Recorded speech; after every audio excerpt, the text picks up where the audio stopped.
Hello, my name's Adrian Goldberg and welcome to the Byline podcast from the Byline Times. It's what the papers don't say, what radio doesn't report and what telly doesn't tell you. This time, Natalie Elphicke, Labour and the press. Elphicke is the one-time Tory MP who crossed the floor of the House of Commons recently to join the backbenchers on Keir Starmer's side, prompting more than a few raised eyebrows amongst her new colleagues. The Dover MP was seen as being on the right of the Conservative Party. She has backed stronger rules on migration, opposed a climate change test for new oil and gas licenses. So what message does it send that she has now been embraced by a party that still clings to the notion that it is somehow left-wing?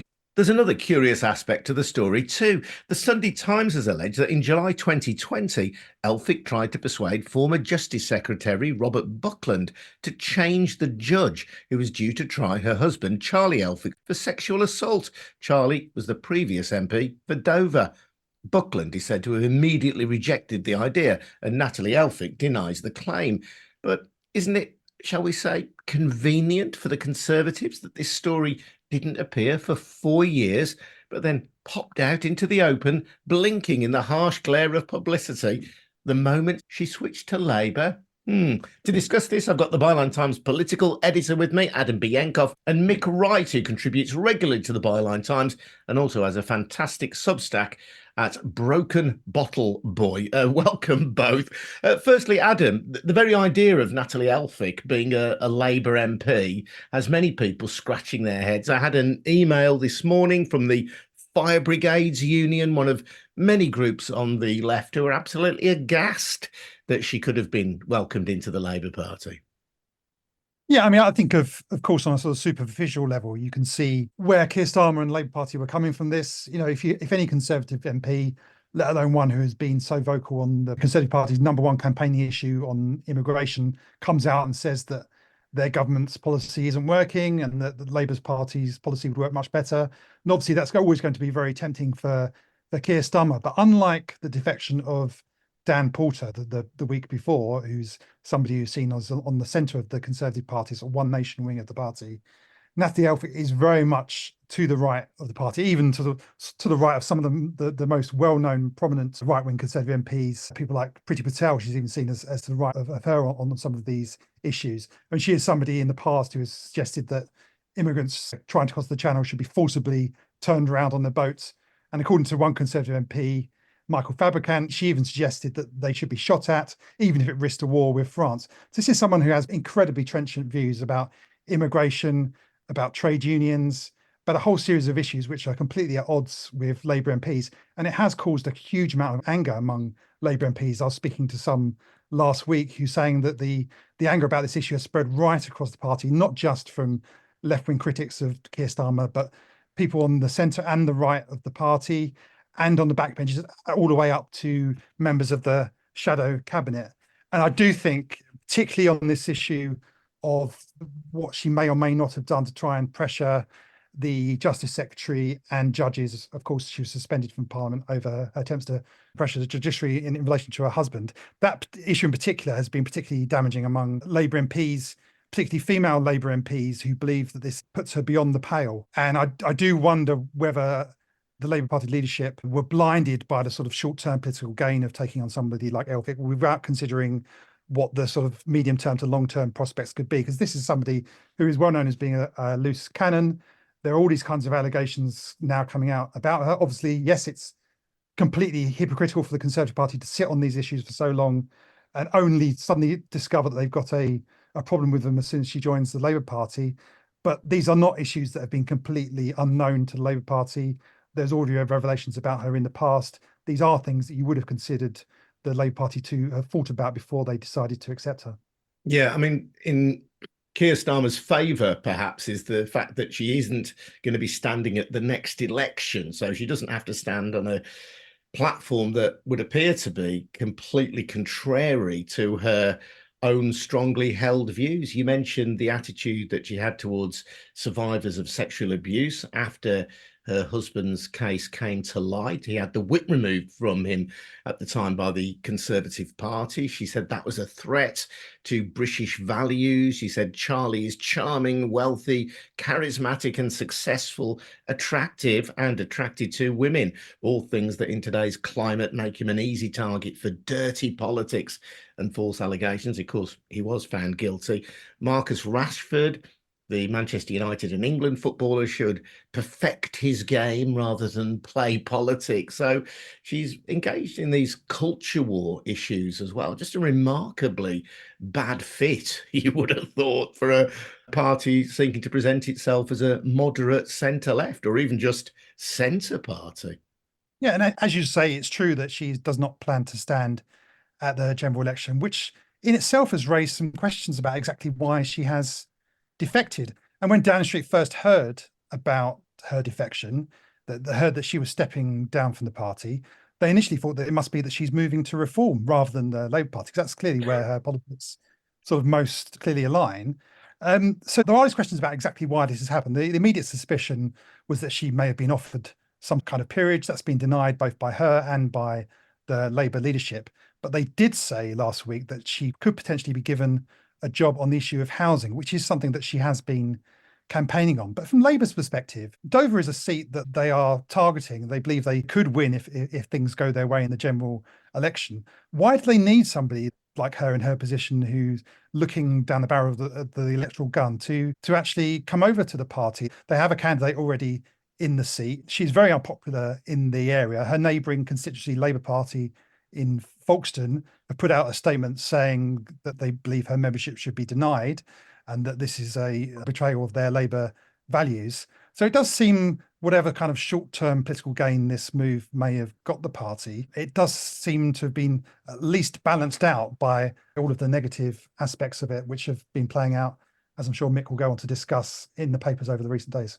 Yeah, and Mick, we've got you here as a media commentator, but I can't not let you have a thought about this. You can understand, I suppose, the headline value to Keir Starmer of having another Tory MP defect to Labour. I think we'd all get that, wouldn't we? But to accept such a Conservative defector, maybe he just thinks that the headline is the thing that will grab people's eyes and ears, and all of the rest below it will be just noise for Labour supporters. But if that was his calculation, I'm suggesting perhaps that it wasn't a particularly wise one. Yeah, there's always the argument that ordinary people don't pay attention to this stuff. And like you say, the headline will be what is remembered above anything. But of course, as Adam said, she has not so much got skeletons in her closet as she's operating an ossuary. You know, there are so many problems with her that it is kind of baffling that Labour High Command would think the short-term gain is worth the long-term pain. And I think there is long-term pain with it, because this is a person who has had so many things in her past that can keep getting picked up and dragged out that it just doesn't seem worth it at all. I suppose there is the aspect there. It has been said in the past that Starmer's office and Starmer's advisors quite like needling the left of their own party. And if that's the case, this is, one way to do it, but it doesn't seem to be a particularly wise strategic move from my perspective either. And we should say that her comments about her ex-husband's victims, she has apologised for, but only since going over to Labour. She hadn't apologised for them before. And she was suspended from the House of Commons. This is history for attempts to interfere at some level with her ex-husband's court case. So what's new in this is the allegation, which I stress that she denies, about an attempt to get Robert Buckland, who was then the Justice Secretary, involved. And it seems to me the real story of this, if that is true, why didn't Robert Buckland report that to the police at the time? I mean, that's a very serious allegation. Yeah, I mean, and the answer's obvious, isn't it? It's not going to get a backbencher from his own party in the mire then, and now a backbencher for the Labour Party. She's fair game. From what I'm told, there was some awareness of this bouncing around Westminster before this. I'm not sure if Adam can speak more to that, but there was some sense that this story had been doing the rounds some time before, but perhaps people couldn't stand it up. And now with Buckland saying what he's saying, well, there's now some juice to it. Yeah, absolutely. And, it's not just Elphicke. I mean, after Dan Porter's defection the week before, there were some briefings from Conservative sources trying to dish some dirt on him, none of which seems to have made its way into the papers. So it does make you wonder how much information Conservative Party whips have got on the 340 other Conservative MPs who are still within the party, and why none of this was considered in the public interest for them to share before now. So yes, it's obviously hypocritical. It's also, I think, hypocritical of some of the newspapers who have done the running with these stories and briefings over the past week, who, with the honourable exception of somebody like Gabriel Bogland at the Times, who's been covering this story for some times, this story has not really got a huge amount of attention in a lot of the papers while she was a Conservative MP, but now she's a Labour MP. Suddenly it's splashing the front pages of the Mail and some of the other papers who previously ignored it. No, and that's the point really, isn't it here, Mick, is that if you are a Labour MP, and we've seen this with Angela Rayner recently and the allegations against her, if you are a Labour MP, then there are a number of national newspapers, the Times being one of them, but more obviously the Daily Telegraph, the Mail, the Sun, who will feel that you're fair game. Any pretense that we have a balanced press in this country is demonstrated to be obviously untrue when you compare how those newspapers would have treated the story if Natalie Elphicke had still been a Conservative MP at the time. I'm not saying they wouldn't have reported it anywhere. It would not have been headline news, and it would not then have made the news of radio stations and television stations in the way that it did subsequently. Yeah, it's about the extent and the intensity of the coverage. I mean, the Angela Rayner story is still firing on all cylinders for the Daily Mail.